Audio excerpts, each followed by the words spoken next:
Hello guys, just sharing na naman po tayo sa ating mga experience. So, meron dito nagtatanong na kung affected po ba yung ating paningin pag po may acid po tayo. Yes, of course po para sa akin, sa aking experience. So, until now, yan ay nararanasan ko. May oras po talaga na nagbo-blurred yung paningin ko.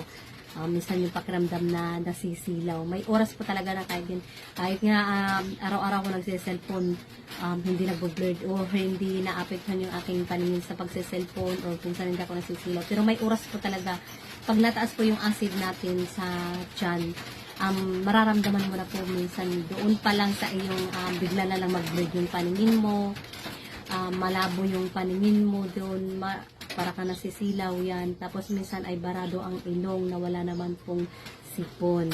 Doon mo malalaman na nataas na po yung acid sa iyong katawan.